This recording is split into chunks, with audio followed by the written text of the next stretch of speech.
Hello everyone, और आज के इस लेक्चर में हम लोग डिस्कस करने वाले हैं मीडियन को। प्रीवियस लेक्चर में हम लोग पूरी तरीके से पढ़ चुके हैं कि आखिर मीन को हम कितने टाइप से कैलकुलेट कर सकते हैं, है ना, और हर तरीके की डिस्ट्रीब्यूशन का मीन निकालना हमने पढ़ लिया है। तो अब यही सेम काम हम लोग अप्लाई करने वाले हैं अपने मीडियन के ऊपर। तो देखो, मीडियन बेसिकली है क्या? तो मीडियन आपका क्या होता है? आपका मिडिल टर्म होता है ऑब्जर्वेशन का, है ना। आपका कोई भी ऑब्जर्वेशन, कोई भी डिस्ट्रीब्यूशन दिया हुआ है, उसका जो मिडिल वाला टर्म होता है ना, उसको हम लोग मीडियन बोलते हैं। अच्छा, इसका मतलब क्या है? देखिए, मिडिल मतलब ऑब्जर्वेशन का जो डिस्ट्रीब्यूशन का जो मिडिल पार्ट है, उसका मतलब ये है कि उससे पहले जितने नंबर ऑफ ऑब्जर्वेशन हुए हों, है ना, और उसके बाद जितने नंबर ऑफ ऑब्जर्वेशन हुए, दोनों की वैल्यूज क्या हो, बराबर हो, है ना। अगर आपको ऐसे कोई डिस्ट्रीब्यूशन दे रखा है, मान लो इतना डिस्ट्रीब्यूशन दे रखा है, तो मान लो उसमें 9 वैल्यूज हैं, तो 9 वैल्यूज हैं, तो उसका जो फिफ्थ वाला पार्ट होगा, है ना, फिफ्थ नंबर पे जो होगा, उससे आगे भी 4 वैल्यूज होंगी और उसके पीछे भी 4 वैल्यूज होंगी, तो वो वाला पार्ट जो होगा वो आपका मीडियन कहलाएगा। तो देखो, सिंपल मीडियन कैलकुलेट करना अब तक मे भी आपने पढ़ा हो, है ना। नहीं पढ़ा है तो देखो, सिंपल मेथड जो सिंपल कैलकुलेशन होती है मीडियन की, अगर कोई भी फ्रीक्वेंसी डिस्ट्रीब्यूशन आपका दे रहे, फ्रीक्वेंसी डिस्ट्रीब्यूशन नॉर्मल डिस्ट्रीब्यूशन दे रखा हो, है ना, तो उस केस में आपका क्या होता है, आप जो भी आपका ऑब्जर्वेशन गिवन है x1 x2 x3 से लेके xn तक कुछ भी जो भी दिया हुआ है, आपको उसको या तो असेंडिंग ऑर्डर में अरेंज कर लेना है ना, या तो उसको आप डिसेंडिंग ऑर्डर में अरेंज कर लो। इसके बाद आप काउंट करो कि मेरे टोटल नंबर ऑफ ऑब्जर्वेशन है कितने, है ना। जितने नंबर ऑफ ऑब्जर्वेशन आपके आते हैं उसको आप क्या नाम देते हैं, n नाम देते हैं, है ना। मान लीजिए n नंबर ऑफ ऑब्जर्वेशन मेरे आए हैं, तो ये आपकी स्टेप सेकंड हो गई। स्टेप थर्ड में आपको क्या देखना है कि जो n की वैल्यू आई है मेरी, है ना, अगर ये वैल्यू ऑड हो जाती है ना, मान लो मैं कह रहा हूँ 9 ऑब्जर्वेशन जो आए हैं, कितने नंबर ऑफ ऑब्जर्वेशन 9 है, तो 9 एक ऑड वैल्यू है ना। तो अगर आपकी ऑड वैल्यू आती है तो आप क्या करेंगे, n+1/2th टर्म जो आपका होगा वो आपका मीडियन होता है। यानी कि अगर मेरा 9 वैल्यू आई तो 9+1/2, यानी कि जो फिफ्थ टर्म होगा वो हमारा कौन सा टर्म होगा, मीडियन होगा। अब देखो, ऑड के केस में आपको मिडिल टर्म बताना आसान होता है ना। जैसे मान लो कोई भी ऑड टाइम्स दिया हुआ, जैसे 1 2 3 4 5 तक वैल्यूज दी हुई है ना, तो इन 5 ये तो ऑड है, तो ऑड में आप आराम से बता सकते हैं कि जो ये वाला नंबर है थर्ड पे, है ना, इसके दिस साइड भी ऑब्जर्वेशन और दिस साइड वाले ऑब्जर्वेशन दोनों देखो 2 2 है ना, ये 2 हो गए और इधर साइड वाले भी 2 ऑब्जर्वेशन हो गए, तो ये आपका मिडिल पार्ट हो गया, आपने आसानी से बता दिया। पर अब यही चीज़ अगर आपकी 6 हो जाए, है ना, जैसे 1 2 3 4 5 6 हो गई, तो अब आप इस पर क्या मिडिल कह सकते हैं, भाई ये 3 भी अलग, ये 3 भी हो गए, तो फिर यहाँ पे कोई पॉइंट होगा जो इसका मिडिल पॉइंट होगा, है ना, तो वही तो मेरा मीडियन होगा। तो यार ये बात निकालने के लिए हम कर क्या सकते हैं, ऑब्जर्वेशन तो भाई ये आएगा, तो ये n की वैल्यू तो मेरे पास 6 आएगी, तो इससे क्या कर सकते हैं, हम ये कहेंगे कि जो थर्ड वैल्यू है और जो फोर्थ ऑब्जर्वेशन की वैल्यू है, इनका आप क्या ले लो, अर्थमेटिक मीन ले लो, मतलब इनकी बीच की वैल्यू निकाल लो, वो आपकी मीडियन हो जाएगी, है ना। ऐसा टाइप का हमको कुछ करना पड़ेगा। तो इस केस में हम लोग क्या करते हैं, n/2th टर्म लेते हैं और n/2+1th टर्म लेते हैं। n/2 का मतलब ये वाला टर्म आ जाएगा और n/2+1 का मतलब इसके आगे वाला। इन दोनों जो टर्म है, इनसे आने वाला जो भी नंबर होगा, है ना, ऑब्जर्वेशन जो भी निकल के आएगा, उसको आप ऐड करिए और उसको 2 से डिवाइड करिए, यानी कहने का मतलब है आप उसका मीन ले लीजिए, तो आपकी ये मिड वैल्यू आपको पता चल जाएगी। बस यही जो मिड वैल्यू होगी ऑब्जर्वेशन की, वही क्या कहलाएगी, मीडियन कहलाएगी। तो हमारा सिंपल सा मेथड ये, एल्गोरिथम ये है। अगर आपको सिंपल करनी पड़ेगा तो सिंपल आपसे पूछी ही नहीं जाएगी मीडियन, है ना, बट दिमाग में एक पिक्चर क्लियर हो इसके लिए हम बता देते हैं। तो सबसे पहले क्या करना है, जो भी आपका ऑब्जर्वेशन दिया हो आप उसको इंक्रीजिंग या डिक्रीजिंग ऑर्डर में अरेंज करेंगे। सेकंड आपका क्या वर्क है कि आप जितने भी नंबर ऑफ ऑब्जर्वेशन है उनको कैलकुलेट करिए, है ना, और उसको n नाम दीजिए। तो n की वैल्यू अगर आपकी ऑड आती है तो आप सिंपली n+1/2th टर्म आप उठाइए और वही आपका मीडियन हो जाएगा। बट अगर आपकी वैल्यू इवन आती है तो आप n/2th टर्म और n/2+1th टर्म, इन दोनों को निकालो और इनका आप क्या ले लो, अर्थमेटिक मीन ले लो, तो जो आपकी वैल्यू निकल के आएगी वो आपका मीडियन होगी, है ना। तो अब इतनी बात पढ़ ली है तो एक एग्जाम्पल हम इसके ऊपर लगा लेते हैं, है ना। तो इस पार्ट को करके एक बढ़िया सा छोटा सा एग्जाम्पल देखते हैं। जैसे मान लो ये मेरा कुछ दे रखा है डेटा, है ना, ये मार्क्स दे रखे हैं 9 स्टूडेंट्स के, एक क्लास में 9 स्टूडेंट्स हैं और उनके मार्क्स का डिस्ट्रीब्यूशन गिवन है, तो इसका मीडियन निकालना है। देखो, अपने रूल के हिसाब से चलेंगे। सबसे पहले स्टेप ये है कि इसको असेंडिंग या डिसेंडिंग ऑर्डर में अरेंज करना है। तो चलो हम लोग असेंडिंग ऑर्डर में अरेंज करते हैं। तो असेंडिंग ऑर्डर में अरेंज करने के लिए सबसे पहले देखते हैं इसमें सबसे छोटी वैल्यू क्या है, 21। तो सबसे पहले 21 को लिखेंगे। देखो 21 से बड़ी कौन सी वैल्यू है, 24 है ना, और भी कुछ 2 पर है, हाँ 27 है, तो 27 तक कर लिया। अब देखते हैं 30 इसके बाद आ जाएगा, 30 हो गया। जो जो होता जाए उसको क्या कर लेते हैं, अंडरलाइन कर लेते हैं, थोड़ा सा आसान हो जाएगा। अब 30 के बाद कौन सी वैल्यू आ सकती है, 32 आ सकती है, ठीक है। फिर 32 आ जाएगा, फिर इसके बाद 34 है, और फिर 35 है, फिर 38 और फिर 48। तो ये मेरा हो गया अरेंज, किस फॉर्म में, असेंडिंग ऑर्डर में। तो ये मैंने अरेंज कर लिया। अब हमको क्या करना है, काउंट करना है कितने नंबर ऑफ ऑब्जर्वेशन है। तो यार काउंट करने की जरूरत ही नहीं है, सीधा सीधा बता दिया कि 9 स्टूडेंट्स के मार्क्स है तो 9 ही होंगे, है ना। और आत्मा की तसल्ली के लिए आप भाई काउंट भी कर लो, तो 1 2 3 4 5 6 7 8 9, तो ये आपके 9 आ गए। n की वैल्यू 9 आ गई। 9 एक क्या है, 9 एक ऑड नंबर है ना। तो अगर आपका n की वैल्यू ऑड आती है तो आप सिंपली क्या करेंगे, n+1/2th टर्म उठाएंगे और वही आपका मीडियन हो जाएगा। तो n+1/2th टर्म का मतलब क्या हुआ, 9+1/2th टर्म, ये वाला टर्म। तो ये आपकी वैल्यू आ गई 10/2th टर्म। 10/2th टर्म, अब इसको फिर से सिंप्लीफाई कर लो तो आ जाएगा 5th टर्म। तो इस ऑब्जर्वेशन का आपका जो 5th टर्म है वो आपका क्या है, मीडियन है। तो 5th टर्म गिन लेते हैं आगे से, 1 2 3 4 5, ये आपका 5th टर्म है, यानी कि आपका मीडियन क्या हो जाएगा, 32 हो जाएगा। तो ये बात हुई जब आपको नॉर्मल डिस्ट्रीब्यूशन दिया हो प्यारा सा, तो आप इससे आसानी से कैलकुलेट कर सकते हैं। बट अब आपके में ये क्वेश्चंस आपको देखने को नहीं मिलेंगे, है ना। अब आपको कैसा पढ़ना है, आपका फ्रीक्वेंसी डिस्ट्रीब्यूशन दिया होगा, है ना, उसके अकॉर्डिंग आपको कैलकुलेशन करनी पड़ेगी। तो ये सिंपल सी बात थी कि आखिर मीडियन है क्या, है ना, और सिंपल मीडियन का कैलकुलेशन कैसे होता है। आगे हम लोग 2 चीज़ें पढ़ेंगे, एक तो डिस्क्रीट फ्रीक्वेंसी डिस्ट्रीब्यूशन का मीडियन निकालना, और इसके बाद एक कंटिन्यूअस का भी देखेंगे। तो हम लोग बात कर रहे थे अपने मीडियन को कैलकुलेट करने की, है ना। तो इसी टर्म में हम लोग बात करते हैं आपका मीडियन का कैलकुलेशन आप किस तरीके से करेंगे जब आपको डिस्क्रीट फ्रीक्वेंसी डिस्ट्रीब्यूशन के फॉर्म में टेबल जो है वो आपको दी हुई हो, है ना। तो अगर आपकी ऐसी वैल्यूज़ दी हुई हैं तो आप कैसे मीडियन को फाइंड आउट कर सकते हैं। तो इसका आप एल्गोरिथम देखिए, है ना, बहुत सिंपल सा एल्गोरिथम है, बस आप उन स्टेप्स को फॉलो करेंगे और आसानी से आपको आपका डेटा मिल जाएगा। तो सबसे पहले क्या करना है, स्टेप फर्स्ट हमारी ये है कि हमको क्यूमुलेटिव फ्रीक्वेंसी फाइंड करनी है।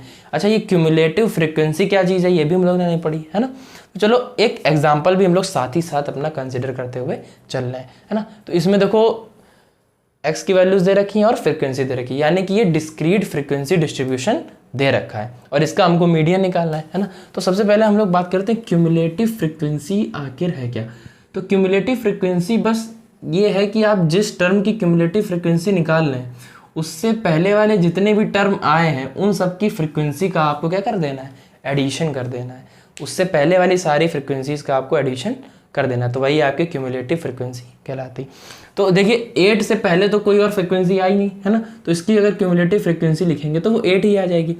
अब जब इसकी क्यूमुलेटिव फ्रीक्वेंसी लिखने जाएंगे 2 के केस में, तो देखो इससे पहले फ्रीक्वेंसी एक आ चुकी है 8 और उसके बाद 10 आई है, तो इन दोनों का एडिशन आपको करना पड़ेगा, तो आप इसकी क्यूमुलेटिव फ्रीक्वेंसी 18 लिखेंगे। इसी टाइप से आपके इससे पहले 2 आ चुकी हैं, है ना, फिर ये 3rd है, तो इन सबका एडिशन लिखना पड़ेगा यहाँ पे। तो देखो इसको या तो आप डायरेक्ट ऐड करो, थोड़ा सा लॉन्ग होगा, दूसरा एक कॉमन सेंस लगा सकते हैं कि इन दोनों का एडिशन ही तो ये लिखा हुआ है, इन दोनों का एडिशन ही ये लिखा हुआ है, यानी कि इसको और इसको ऐड कर दो, यहाँ लिख दे। समझ रहे हैं आप बात को, जैसे 8 को 8 लिख दिया था, कोई बात नहीं है, 8 के बाद 8 में 10 ऐड करके यहाँ लिखना था, तो इसको इसमें ऐड करके ये लिख दो, 18 आया कि नहीं आया। अभी क्या करना है कि हम कह रहे हैं इन तीनों को ऐड करो, तो इन दोनों को तो हम ऐड कर ही चुके हैं, ये जो आया है ये इन दोनों का एडिशन ही तो है, तो इसको सीधे ना ऐड कर दें, समझे बात को। तो हम लोग इसको डायरेक्ट ऐड करते चला, तो एक बार आप जो जैसा लिखा है वैसा लिख दीजिए, फिर क्रॉस में ऐड करिए यहाँ लिख दीजिए, फिर इसको ऐसे क्रॉस में ऐड करिए यहाँ लिख दीजिए। तो 18 में 11 ऐड करेंगे तो कितना आएगा, 19 और 2 29 आ जाएगा।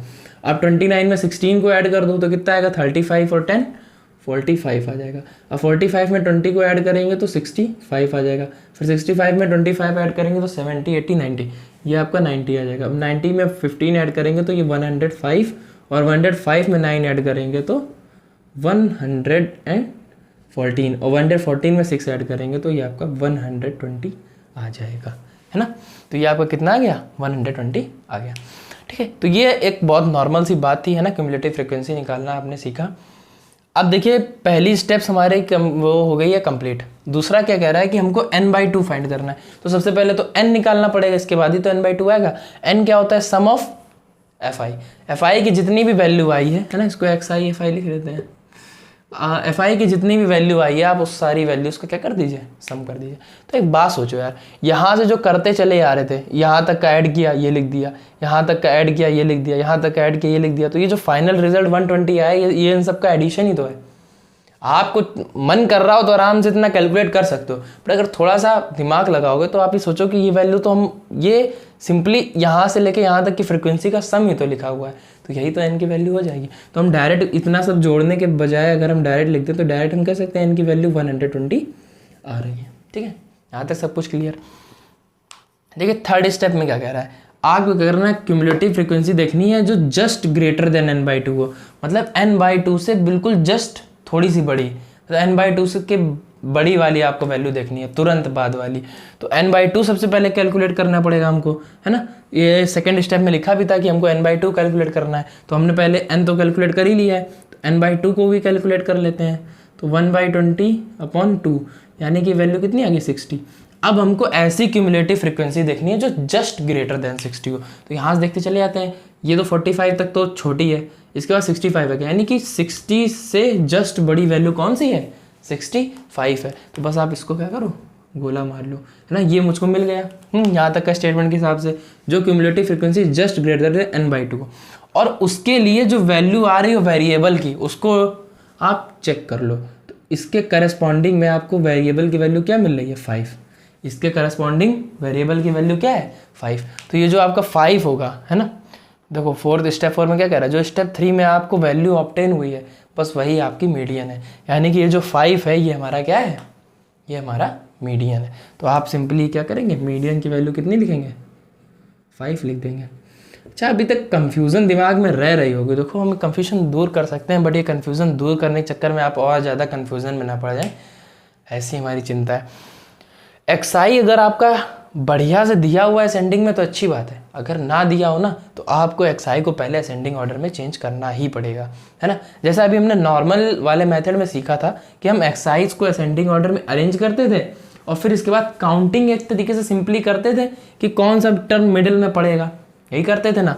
अभी इधर फ्रीक्वेंसी देके इन्होंने बात बस इतनी बदल दी है, जैसे 1 जो है वो 8 टाइम्स रिपीट हो रहा है, तो आप 1,1,1,1 ऐसे करके 8 टाइम्स तक लिखिए, है ना। कितना हो गया ये, 3 4 5 6 7 और 8। फिर इसके बाद आपका 2 शुरू हो जाएगा, फिर 2 आपका 10 टाइम्स लिखा जाएगा, समझ रहा है। ये सीरीज चल रही होगी कहीं से, तो वो कह रहे हैं इन सब का बिल्कुल मिडिल वाला टर्म निकाल देना। तो मिडिल वाला टर्म हमने अपने जुगाड़ से बता दिया कि 65 से मतलब इससे आधा आना चाहिए, यानी कि ये इससे जस्ट बड़ा जो वैल्यू हो 65 आ रही है, यानी कि इसी के बीच मतलब 5 वाले ही कोई टर्म होगा, 5 5 5 5 जब चल रहा होगा उसी में से एक कोई 5 होगा जो इसका मीडियन बन रहा होगा, यानी कि वो मिडिल में आ रहा होगा, है ना। तो बस इसमें जो वैल्यू है आपकी थोड़ी सी अलग टाइप से दे दी जाती है, तो फ्रीक्वेंसी दे दी जाती है, जो बातें रिपीट हो रही हैं, तो बस ये थोड़ा सा करने का मेथड बदल जाता है ना। तो आप अब आराम से डिस्क्रीट फ्रीक्वेंसी डिस्ट्रीब्यूशन का मीडियन फाइंड कर सकते हैं। बहुत ही आसान सी बात है, आपको सिर्फ क्यूमुलेटिव फ्रीक्वेंसी कैलकुलेट करनी है, n/2 की सिंपल सी वैल्यू निकालनी है और उससे जस्ट ग्रेटर देन जो वैल्यू हो क्यूमुलेटिव फ्रीक्वेंसी की उसके करस्पॉन्डिंग में जो वेरिएबल आ रहा हो बस वही आपका मीडियन हो जाएगा। तो इस एल्गोरिथम को आप फॉलो करें और आसानी से अपने मीडियन के क्वेश्चंस को कैलकुलेट करें। तो चलिए अब हम लोग आ गए अपना मीडियन का दूसरे फॉर्म में कैलकुलेशन करना। अगर आपका डेटा कैसे दे रखा हो, ग्रुप्ड डेटा दे रखा हो, है ना, ग्रुप्ड फ्रीक्वेंसी डिस्ट्रीब्यूशन दे रखा हो, या फिर हम उसको एक तरीके से बोल सकते हैं कंटिन्यूअस फ्रीक्वेंसी डिस्ट्रीब्यूशन दे रखा हो, तो इस टाइप का डेटा जब आपका गिवन है तो आप मीडियन को कैसे फाइंड आउट कर सकते हैं। तो इसका एल्गोरिथम भी बिल्कुल थोड़ा सा सेम टाइप चलेगा, है ना। ग्रुप्ड का मतलब क्या होता है, जब आपको क्लास दी होती है कि जैसे 5 से 10 तक, जैसे एक एग्जांपल ये 10 से 15 तक इतनी वैल्यू, इससे इतनी तक इतनी वैल्यू, तो इसमें रेंज दे देते हैं आपको, है ना, यहाँ से लेके यहाँ तक कितनी वैल्यू है। देखो इस केस की एल्गोरिथम क्या है, आप सिंपल पढ़िए। पहले तो सबसे पहले वही काम करना है जैसा उसमें क्यूमुलेटिव फ्रीक्वेंसी कैलकुलेट करते थे वैसे यहाँ पर भी क्यूमुलेटिव फ्रीक्वेंसी कैलकुलेट करेंगे। फिर वहाँ पे जैसे n/2 की वैल्यू निकाल ली थी वैसे यहाँ पे भी n/2 की वैल्यू निकालेंगे। फिर उसको फाइंड आउट करेंगे भाई इसके सामने क्यूमुलेटिव फ्रीक्वेंसी में किस जगह पे लाई कर रहा है, और उसके सामने के लिए देखो वहाँ पे हमें वेरिएबल की वैल्यू डायरेक्ट मिल गई थी, पर यहाँ पर सोचो अगर जैसे उसके सामने कुछ मिला तो क्या मिलेगा, हमको पूरी की पूरी एक क्लास मिलेगी। तो जो क्लास मिलेगी उसको हम लोग क्या नाम देंगे, मीडियन क्लास बोलेंगे। तो आपको उसके करस्पॉन्डिंग क्या मिल जाएगी, एक क्लास मिल जाएगी जिसको हम लोग क्या बोलेंगे, मीडियन क्लास बोलेंगे। स्टेप 4 क्या है, आपको इस फॉर्मूले का यूज़ करना है और आपकी मीडियन आ जाएगी। तो इस फॉर्मूले में देखो कुछ सिंबल्स दिख रहे हैं, है ना, जैसे स्मॉल एल दिख रहा है ना, कैपिटल एन को तो आप लोग जानते हैं, कैपिटल एफ को नहीं जानते। देखो थोड़ा सा ये गड़बड़ बन गया है ना, इसको ऐसा लिखें कि कैपिटल दिखाई दे, और ये छोटा वाला एफ है, ठीक है, और ये एच है। अब इन सब में से आपको जो जो वैल्यूज़ नहीं पता है उनकी ज़रा बात कर लेते हैं कि आखिर ये सब टर्म्स हैं क्या। तो जो स्मॉल वाला एल है ये आपका रिप्रेजेंट करता है लोअर लिमिट, है ना, जो भी आपकी मीडियन क्लास है उसकी लोअर लिमिट। तो मान लो जैसे ये मेरी 20 से 25 मेरी मीडियन क्लास आई, तो इसकी लोअर लिमिट क्या हो जाएगी 20, तो ये आपकी स्मॉल एल की वैल्यू हो गई। अब स्मॉल एफ क्या आपका फ्रीक्वेंसी है मीडियन क्लास की, जो आपकी मीडियन क्लास है, जैसे मान लो 20 से 25 है तो उसकी फ्रीक्वेंसी क्या है, इसकी फ्रीक्वेंसी 10 है, तो ये आपकी स्मॉल एफ की वैल्यू हो गई। दूसरी बात है आपका एच। एच का मतलब होता है मीडियन क्लास की साइज। वैसे मीडियन क्लास की साइज कितनी है 15 से लेकर 20, यानी कि 5। इन दोनों के बीच मतलब अपर लिमिट और लोअर लिमिट का बीच का डिफरेंस, यही आपका क्या कहलाता है, एच कहलाता है, यानी कि साइज ऑफ मीडियन क्लास कहलाता है। सबसे लास्ट है आपका कैपिटल एफ। कैपिटल एफ आपकी क्यूमुलेटिव फ्रीक्वेंसी है उस क्लास की जो मीडियन क्लास से जस्ट प्रीसीडिंग थी, मतलब मीडियन क्लास से जस्ट पहले वाली जो क्लास थी उसके लिए जो आपकी क्यूमुलेटिव फ्रीक्वेंसी की वैल्यू है उसको आप कैपिटल एफ से डिनोट करते हैं। तो ये सारी बातें हैं और ये एक छोटा सा फॉर्मूला है जिसको आपको दिमाग पे रखना है ना। अब इन एल्गोरिथम को फॉलो करके हम लोग एक क्वेश्चन को लगाने वाले हैं। चलिए ध्यान से देखते हैं क्वेश्चन को। देखो ये हमें क्लास दे रखी, फ्रीक्वेंसी दे रखी, हमारा सबसे पहला काम क्या है कि हम क्यूमुलेटिव फ्रीक्वेंसी को कैलकुलेट करें। तो सबसे पहले हम लोग लिखेंगे क्यूमुलेटिव फ्रीक्वेंसी और क्यूमुलेटिव फ्रीक्वेंसी को करेंगे कैलकुलेट। तो ये आसान सा काम है ना। कैसे बताया था, पहली वाली फ्रीक्वेंसी को ऐसे लिख लीजिए, फिर फ्रीक्वेंसी क्यूमुलेटिव फ्रीक्वेंसी और इसके बाद वाली फ्रीक्वेंसी, इसका क्रॉस एडिशन कर दो। तो 5 में 6 ऐड करेंगे तो कितना आएगा 11, फिर 11 में 15 को ऐड करेंगे तो आएगा 26, और 26 में 10 को ऐड करेंगे तो 36, तो 36 में 5 को करेंगे तो 41, इसमें 4 को करेंगे तो 45, और 45 में 2 को ऐड करेंगे तो 47, और 47 2 को ऐड करेंगे तो 49। ये आपका आ गया 49। देखो जो क्यूमुलेटिव फ्रीक्वेंसी लास्ट वाली आती है वही क्या होता है, सम ऑफ ऑल द फ्रीक्वेंसीज होता है, यानी कि n होता है। तो आपके कैपिटल ऑफ n की वैल्यू कितनी आ जाएगी 49 आ जाएगी। देखिए यहाँ तक बात हो गई। अब स्टेप सेकंड में हमको क्या करना है, n/2 को कैलकुलेट करना है। तो n तो मेरा आ गया है, तो n/2 कैलकुलेट करना कोई बहुत बड़ा टास्क नहीं होगा हमारे लिए। इसको ऊपर लिखते हैं। तो आपका क्या आएगा, n/2 की वैल्यू कितनी आएगी 49/2। अच्छा 49/2 है तो उसको ज़रा डिवाइड कर लो, तो 2 2 ज़ा 4, 2 4 ज़ा 8, है ना, 0.5, तो ये 24.5 आ गया। अब देखो ऐसी फ्रीक्वेंसी जो जस्ट ग्रेटर देन 24.5 हो, ऐसी क्यूमुलेटिव फ्रीक्वेंसी जो जस्ट ग्रेटर देन 24.5 हो, 26 है ना, 11 इससे छोटी है और इससे जस्ट बड़ी कौन सी है 26। तो ये आपकी क्यूमुलेटिव फ्रीक्वेंसी हो गई, है ना, ऐसी जो जस्ट ग्रेटर देन 24.5 है। यानी कि ये जो पूरी क्लास होगी करस्पॉन्डिंग, इसकी करस्पॉन्डिंग कौन सी क्लास है, ये आपकी करस्पॉन्डिंग क्लास है। तो ये आपकी जो क्लास हो गई इसको आप क्या कहेंगे, इसको मीडियन क्लास बोलेंगे। तो ये आपको मीडियन क्लास मिल गई। अब मीडियन क्लास के अकॉर्डिंग अब जो भी सब डेटा आपको पता चल गया, अब आपको इन सारे टर्म्स की वैल्यूज़ को लिखना है। तो इन सारे टर्म्स की वैल्यूज़ लिखते हैं। स्मॉल एल का मतलब क्या, लोअर लिमिट मीडियन क्लास की। तो मीडियन क्लास ये है तो इसकी लोअर लिमिट कितनी होगी 15, lower limit of median class लिख लिया।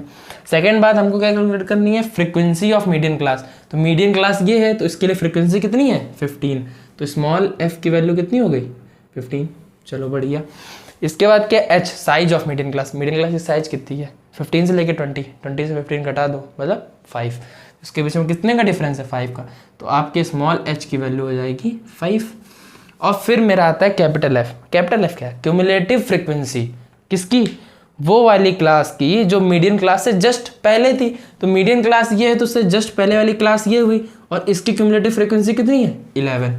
तो ये आपकी कैपिटल एफ हो गई। बस सबसे जो इम्पॉर्टेंट बात है वो ये है कि आपको टर्म्स के मतलब पता होने चाहिए, है ना। ये जो भी आपने यूनिट्स यूज़ करी हैं ये सब आखिर में है क्या चीज़, है ना। तो ये वाला पार्ट जो है वो आपको बहुत ज़्यादा इंपॉर्टेंट होने वाला है। और फॉर्मूला तो ऑब्वियस सी बात है इंपॉर्टेंट है, वो भूल गए तो लगाओगे क्या, है ना। तो अब हम लोग सिंपली क्या कर सकते हैं, फॉर्मूला को अप्लाई कर सकते हैं। तो हमारा मीडियन का फॉर्मूला जो है वो आपका सिंपल सा है, यहाँ पे गिवन है। सबसे पहले एल आता है स्मॉल एल, तो स्मॉल एल को लिखेंगे 15, फिर ऐड करना है, क्या ऐड करना है n/2 माइनस एफ। तो देखो n/2 माइनस एफ, तो n/2 की वैल्यू तुम लोग निकाल चुके थे 5 डायरेक्ट रख देंगे, माइनस करेंगे कैपिटल वाले f से, तो कैपिटल F की वैल्यू कितनी है 11, और डिवाइड करेंगे स्मॉल वाले f से यानी कि 15 से, ये भी कर दिया।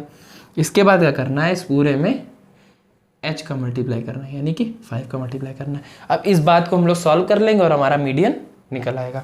तो हम इसको सॉल्व करते हैं, ये 15 आएगा और 24.5 से 11 को करा सब्ट्रैक्ट, सोचो क्या होगा, ये हो जाएगा 3 और ये 1, ये 13.5 हो जाएगा अपॉन में 15 हो जाएगा और इंटू 5 हो जाएगा। अरे तो इसको ऐसे बढ़ा देते हैं, 5 1 जा 5 और 5 3 जा 15, इतना काम हो गया। अब 3 से ये भी डिवाइड हो रहा है, कर दूँ, 3 4 जा 12 है ना, 15 आएगा तो 3 5 जा 15, 4.5 बचेगा। तो सिंपली क्या हो गया आपका 15 प्लस 4.5 इतना बचा है, तो इसको ऐड कर लो तो 19.5 आ गया। तो ये जो 19.5 है ये आपकी मीडियन आ गई। तो सिंपल सी एल्गोरिथम है ना। हर चीज़ के लिए आपको बस एक एल्गोरिथम तैयार करनी पड़ेगी, माइंड में एक मतलब डेटा सेव होना चाहिए कि हमको कैसे कैसे करके प्रोसीड करना है। अगर हमारा डेटा डिस्क्रीट फ्रीक्वेंसी डिस्ट्रीब्यूशन में दिया है तो हमको क्या प्रोसेस करनी है, अगर वही डेटा मेरा ग्रुप्ड कर दिया जाए तो हमको क्या प्रोसेस करनी है। इसी टाइप से हम लोग ने मीन में भी पढ़ा था और उसी टाइप से हम लोग मीडियन को भी पढ़ रहे हैं। तो मीडियन एक बहुत ही ज़्यादा इजी टॉपिक है ना, आसानी से हो सकता है। तो ये क्वेश्चन एक डेमो था, इसको आप आराम से नोट कर लीजिए। तो देखिए मीडियन में आपको सिर्फ 2 टाइप के क्वेश्चंस है ना आपको देखने को मिलेंगे मैक्सिमम, वैसे शायद 2 ही टाइप के देखने को मिलेंगे मैक्सिमम। एक तो वो जैसा मैंने डेमो क्वेश्चन दिखाया था अभी है ना, उस क्वेश्चन को जैसे नॉर्मल सब डेटा दिया था और आपको मीडियन को कैलकुलेट करना था। एक काम और कर सकते हैं, वो आपको थोड़ा सा उल्टा चक्कर घुमा सकते हैं। उल्टा क्या कर सकते हैं कि आपको मीडियन बता देंगे और आपको n की वैल्यू भी दे देंगे और आपसे क्या कहेंगे कि कुछ फ्रीक्वेंसी के टर्म्स हैं वो गायब कर देंगे और आपसे कहेंगे कि वो टर्म्स आप हमको फाइंड आउट करके बता दीजिए। तो देखिए इस क्वेश्चन से घबराने की बिल्कुल ज़रूरत नहीं है, जैसा हम लोग कर रहे थे वही सेम एल्गोरिथम को फॉलो करेंगे। बस जो वैल्यूज़ हम कैलकुलेट कर रहे थे वो वैल्यू हमको पता होगी तो हम पहले ही उस वैल्यू को पुट कर देंगे। तो देखो बिल्कुल भी परेशान होने वाली बात है नहीं। तो इस क्वेश्चन को हम लोग प्रोसीड करते हैं ना, ये NCERT का क्वेश्चन है। तो देखो क्लास इंटरवल और फ्रीक्वेंसी आपको गिवन है। फ्रीक्वेंसी में 2 फ्रीक्वेंसीज ऐसी हैं जिनकी वैल्यू अननोन है, कोई बात नहीं है। हम लोग क्यूमुलेटिव फ्रीक्वेंसी को, देखो हम लोग का फंडा ही क्या है, हम लोग सबसे पहले क्यूमुलेटिव फ्रीक्वेंसी कैलकुलेट करते हैं। तो हम क्यूमुलेटिव फ्रीक्वेंसी कैलकुलेट करते हैं, चलिए हम लोग भी कैलकुलेट करते हैं। तो यह है आपका क्यूमुलेटिव फ्रीक्वेंसी का ब्लॉक। देखो 5 पहले 5 लिख लिया जाएगा, फिर इसको ऐड करके यहाँ लिखना है, यानी कि 5 में x ऐड करना है तो 5 + x हो जाएगा, कोई समस्या। 5 + x में 20 ऐड करना है, यानी कि कांस्टेंट ऐड हो जाएगा, वेरिएबल एज इट इज रहेगा। अभी 25 + x में 15 ऐड करना है, यानी कि 30 और एक 40, ठीक है, 40 + x आ जाएगा। अब 40 + x में y जोड़ना है, यानी कि आ जाएगा 40 + x + y। अब इसमें 5 और ऐड करना है, यानी कि 45 + x + y हो गया। डरावना सा आया कुछ, चलिए कोई बात नहीं, वो कोई टेंशन नहीं है। अब देखते हैं कि हमारा मीडियन क्या है। मीडियन तो हमारा 28.5 दे रखा है, तो मीडियन के अकॉर्डिंग हम निकाल सकते हैं ये मीडियन कौन सी मीडियन क्लास में लाई करेगा। देखो 28.5 20 से लेकर 30 के बीच में लाई करेगा, यानी कि ये आपकी क्या हो जाएगी, मीडियन क्लास हो जाएगी।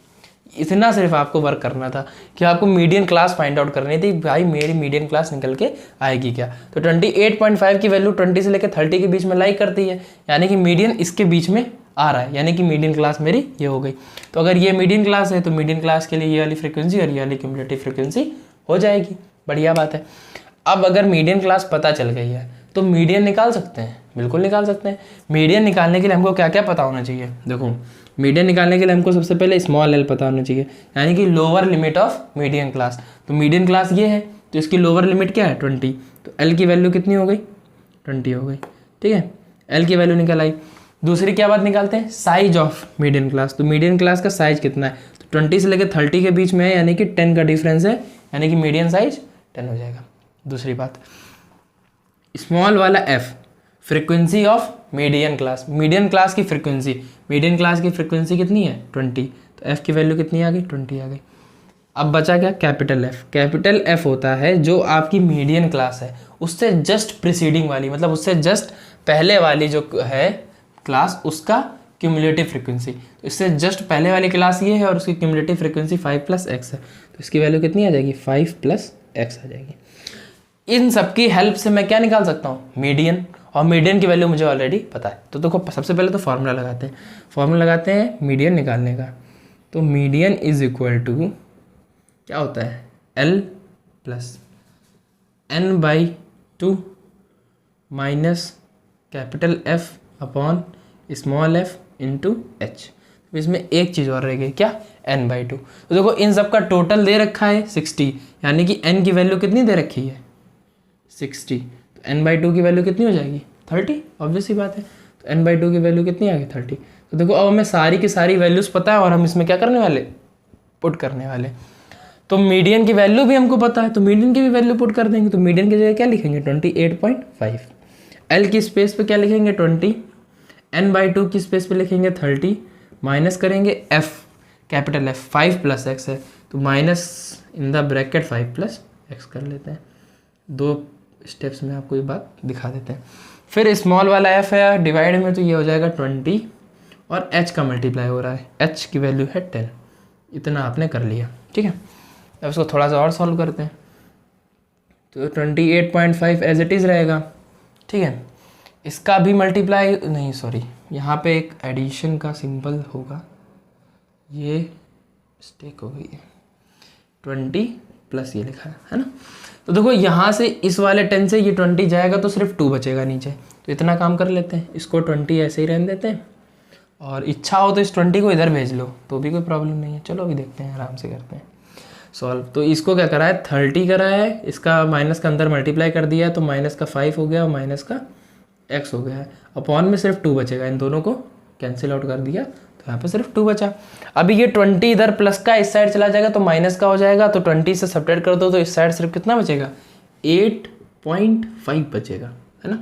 अब देखो इधर कितना बचा, ये सब पार्ट इधर आ गया। अब क्या है 30 में से 5 सब्ट्रैक्ट कर दो तो बचेगा 25, तो ये 25 माइनस x/2, तो ये आ जाएगा 25 माइनस x/2। यहाँ तक कहानी अगर पहुँच गई तो इसको कर दो क्रॉस का मल्टीप्लाई, तो क्रॉस मल्टीप्लाई करोगे तो 8 2 जा 16 और 1 और जोड़ दो तो ये आएगा 17, ठीक है। और 17 is equal to 25 minus x, तो x को इधर ले आओ तो ये वैल्यू हो जाएगी 25 माइनस का 17 और इसको सब्ट्रैक्ट कर दो तो आएगी x की वैल्यू 8। तो यानी कि x की वैल्यू तो मेरी आ गई, क्या आ गई 8। तो यानी कि ये वाली क्यूमुलेटिव ये वाली फ्रीक्वेंसी जो है वो कितनी है 8 है। एक बात हो गई। अच्छा दूसरी बात, ये तो निकालिए भाई, y की वैल्यू कैसे निकालें। सोचिए इन सब का अगर मैं सम करूं तो वो क्या होता है n, और n की वैल्यू हमको पता है।